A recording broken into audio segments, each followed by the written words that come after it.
In the last video, we left off pretty much at the clutch pedal. We didn't have it mounted. We just made the reinforcement. Right now, Jeremiah has the clutch pedal mounted up. Now, it's just a matter of putting this reinforcement, which I painted, on the firewall and then bolting it up. So it's gonna look pretty good because it's gonna match and it's gonna be tucking in between the firewall. Right here is where the clutch pedal is going to be at. We do have to cut the brake pedal. He wants to cut it at both sides just to make it look uniform, but this is where it's going to be. Obviously it's hanging freely right now because it's not bolted onto anything, but we also got the wiring figured out. It isn't too bad.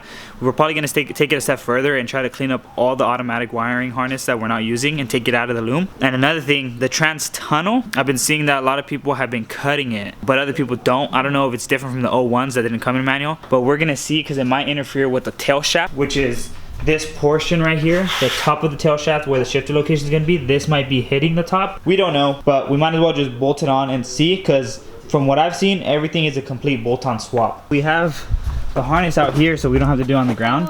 We just need to see which one is a safety neutral switch, reverse, and then we also have to wire a wire from the actual ECU up to the speedo for the speedometer to work. This actually looks pretty good, Jeremiah. I respect you.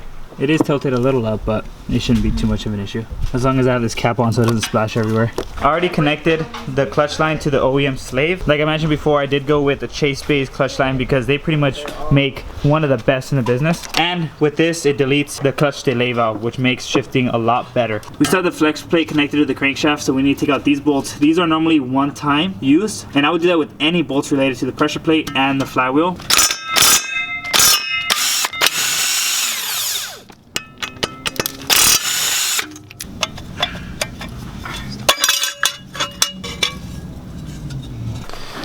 So this is going to be the single mass flywheel, which is a lot thicker than a flex plate, a lot heavier too.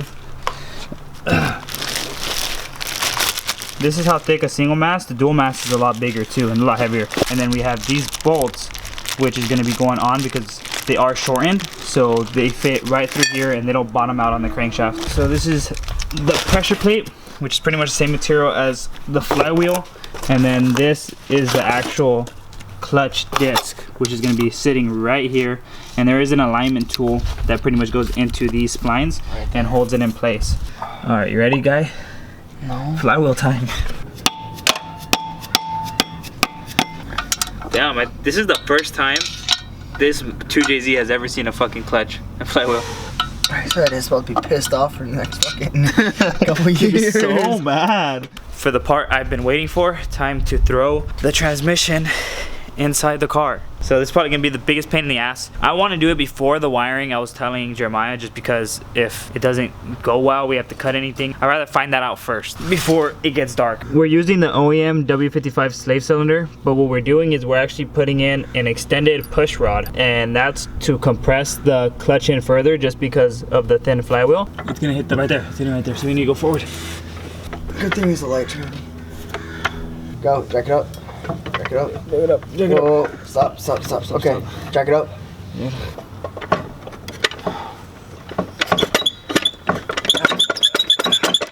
Fucking funny because you hit me in the fucking head. Oh, we got it in. Hey, this is your car. What's your idea to do this? Alright, we have the tranny in, and how much room is there on the top? Do we have to cut anything out? Perfect, huh? Manual trans is officially in after all the fighting we've been doing trying to get that thing in. Literally just needed some love. It didn't slide in like a normal trans did after the splines meet up. The splines were met up. It was the fact that we needed to literally tighten it. I put the shifter just on top just to see how it's going to look, and it looks so sick. So this is it.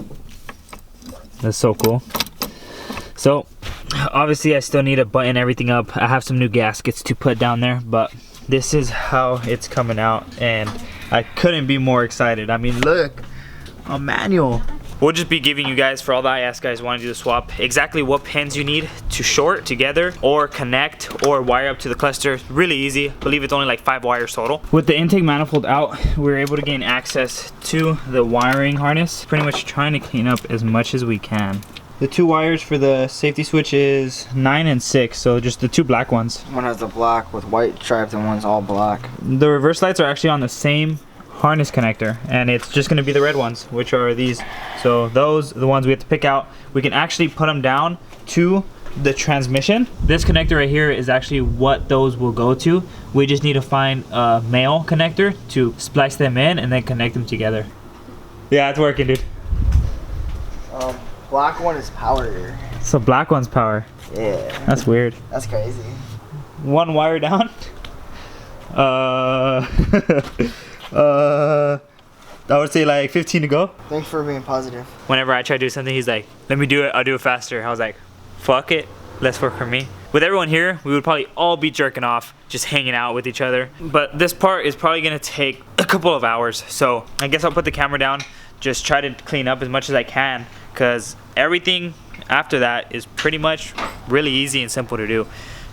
We're just waiting for 2 parts to come in to complete the swap. We still need to get 2 bolts for the slave cylinder, just a bunch of miscellaneous things that I don't want to bore you guys with. I just want to show you guys a generalization of how to put a manual in an IS300 and what we're going through. I mean, if we can do it, you guys can do it. Maybe. At this point, I don't know. We're getting too technical with this shit. When we said it was gonna take a while, it was definitely gonna take a while. But the loom is pretty much back. We still want to cover all the wiring harness with the original type of wire covers or wire protectors.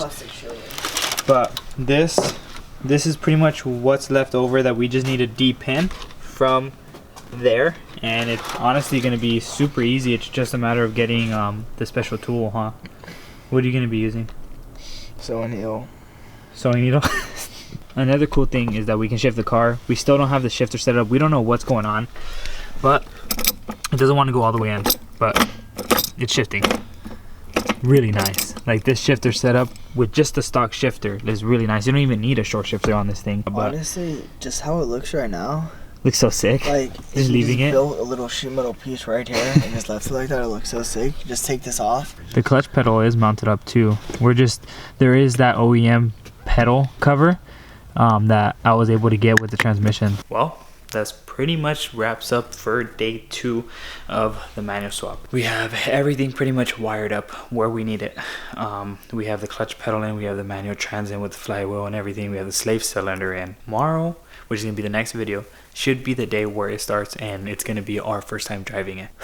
I just really hope all the parts come in, because everything's been going super smooth. I couldn't ask for more when it came to this. I mean, Jeremiah went way beyond what I expected when it came to the swap. He really is putting his heart out when it comes to trying to make this thing as clean as possible and giving me better ideas, and he's always taken over trying to do a lot of this stuff because he knows what he's doing. So hopefully tomorrow we'll see the end result of our hard work. So on that note, hope you guys enjoyed this video. Like, subscribe, and share, and we'll see you guys on the next one.